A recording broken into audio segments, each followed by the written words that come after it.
What's up, everybody? How y'all doing? It is your girl, your diva, and knowledge, Lady Mocha, representing Mocha's Cafe de Paris. That's my co-ed channel for men and women. And also I have Mocha's Ladies Lounge. That is my channel specifically for women. So nevertheless, some of y'all been hitting me up because I post my recipes on the community tab from time to time. So anyway, today is Sunday, and of course I decided to do my low country boil once again.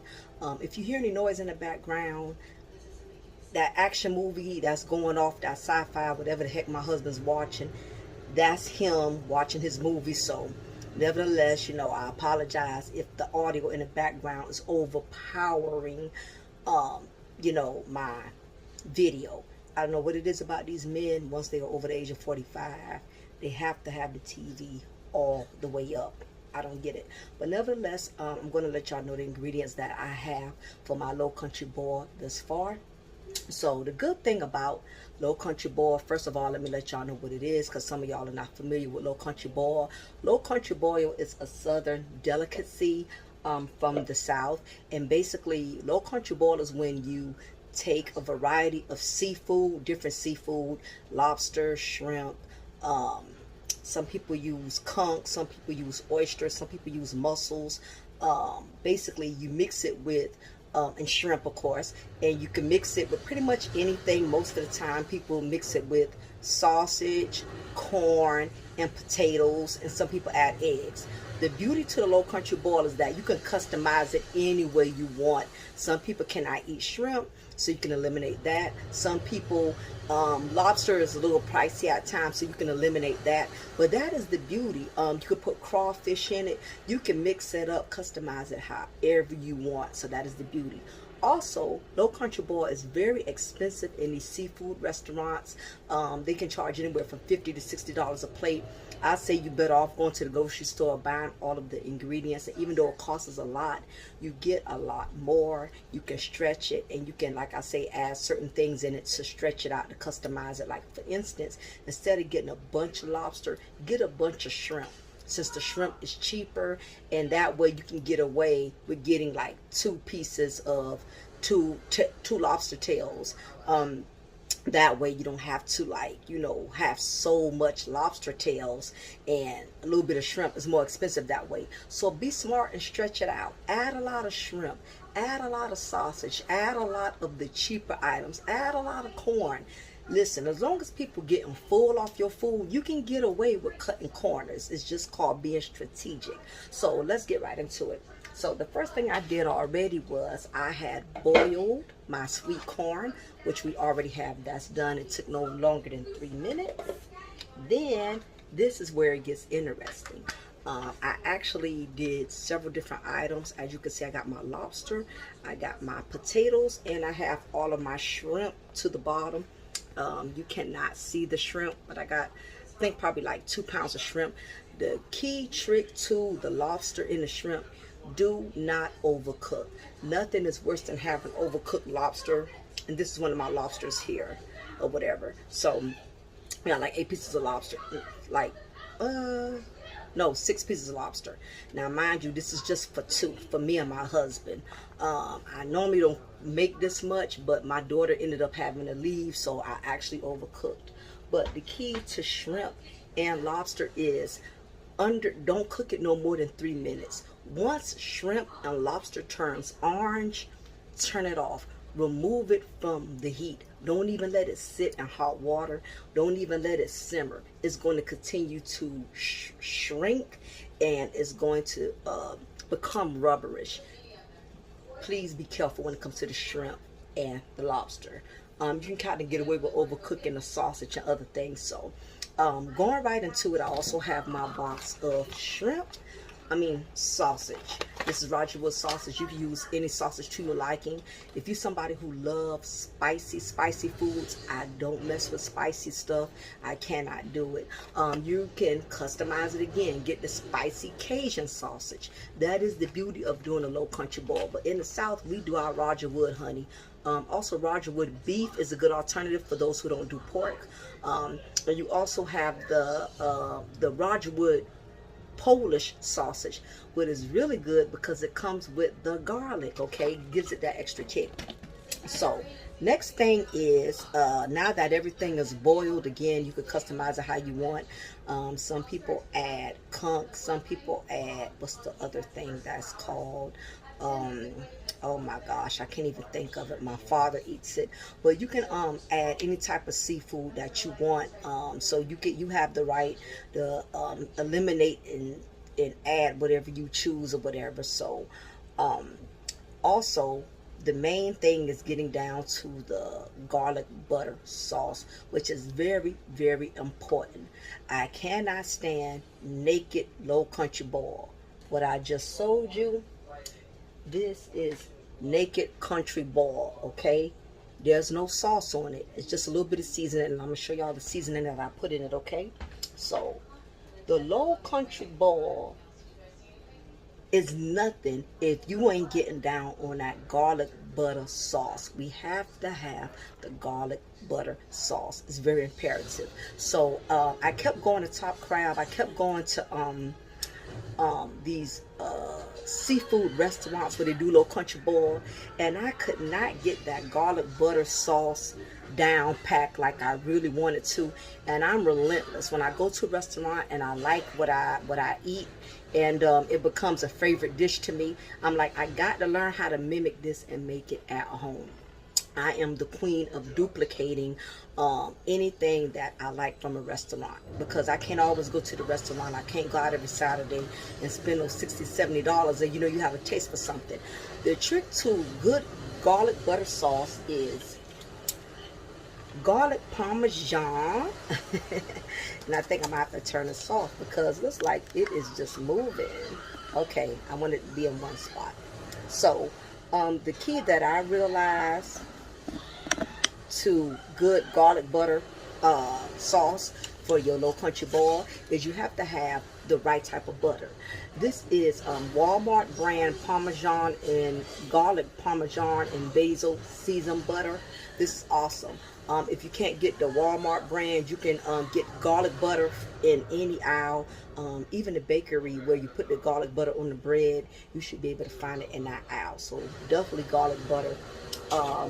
Regular butter, I love 𝓜𝓸𝓬𝓱𝓪 butter, also from Walmart, or you can use 𝓜𝓸𝓬𝓱𝓪. Any type of butter is fine, but I'm very extra. I like this butter because it's creamy, and that is the main thing you want to go for, is making your garlic butter sauce creamy, not thin and runny. And some of these restaurants be having the most thin and runniest garlic sauce. Now, this I personally had to put the extra effort into doing. This is what I call the onion garlic puree. If you have a food processor or a food chopper, that would be very essential, because I doubt if you try to chop this the regular way, it's going to look like this. The key is to get it to be very mushy, like grits. This is nothing but garlic and onion. That's what this is. And a little bit of olive oil to help liquefy the garlic butter, okay? So now that I've given you the basics as to how to get your garlic butter started, let me show you the seasonings. For your garlic butter, you want to get lemon juice. That gives it that extra tang. It don't matter what brand. Smoked paprika, sweet paprika, lemon and pepper seasoning. Got to have that. Also, what's seafood without seafood seasoning? Old Bay seasoning for seafood, yes. Also, Szechuan, gotta have it. One of my favorite seasonings. Also, Slap Ya Mama, very, very good for garlic butter. And I suggest sprinkling this on your seafood as well. Dan O's, very good for those like myself who cannot do a lot of salt intake. Very good salt substitution. And yeah, really good stuff. Also, this is very, very essential. These two items is what gets the low country boil, especially the garlic butter sauce, popping. You have to have these. This is a must. Weber New Orleans Cajun seasoning. Yes, this gives it that little spice without overpowering it. Again, I cannot do spicy food, but for those who my dragon throat lovers, you love it spicy, they do have a spicier version, and you could always add more till you choke yourself to death. Power to the spicy seafood eaters. I don't do it because you got to remember, it got to come out like it's coming in. So if it's burning going in, you already know. And most importantly, for those of you who are interested, my father does sell his own seasonings. This is my seasoning for seafood, also for hot wings, for anything, for meats, vegetables, seafood, and salads. It's my time, my season, Stevens Seasonings. Yes, my father does have his own seasoning lineup.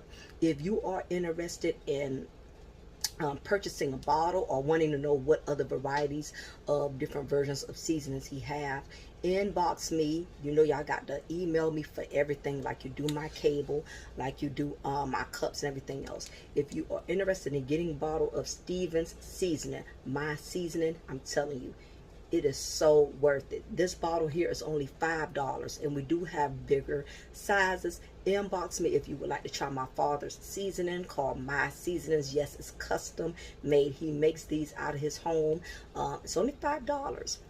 Don't forget, you do have to add your shipping fee to it as well. So I would be glad to send you a bottle of the My Seasonings. I make my macaroni and cheese with this as well. Okay, so we're going to get into making the garlic butter. I've already started simmering it on my stove.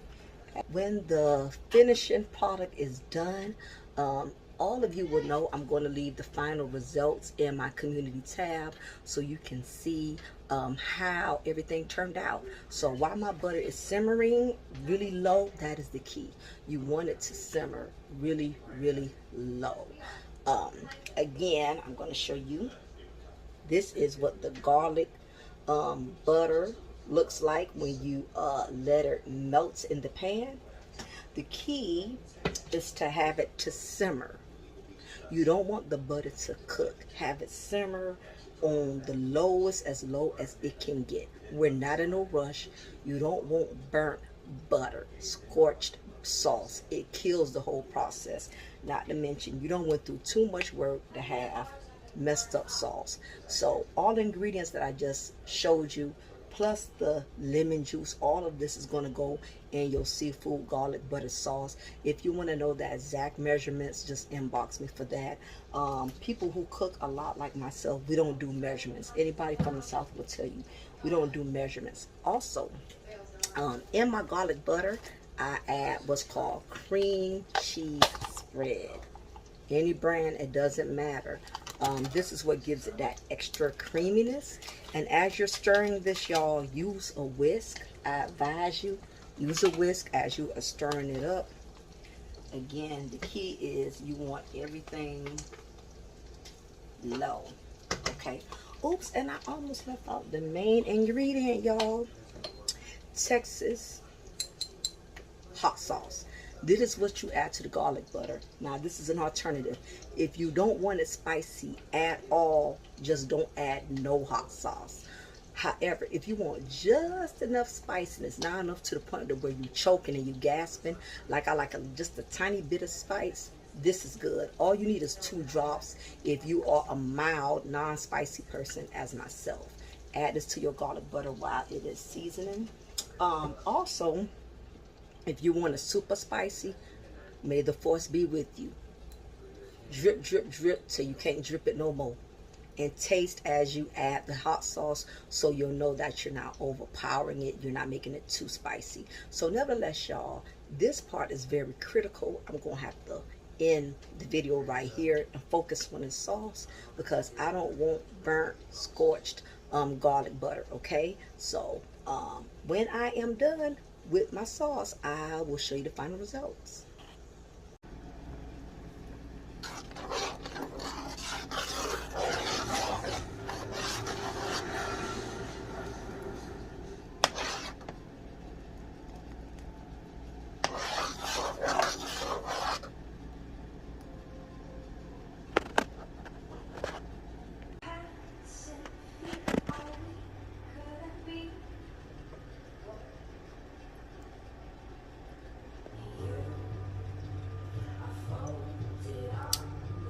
Look better than the restaurant.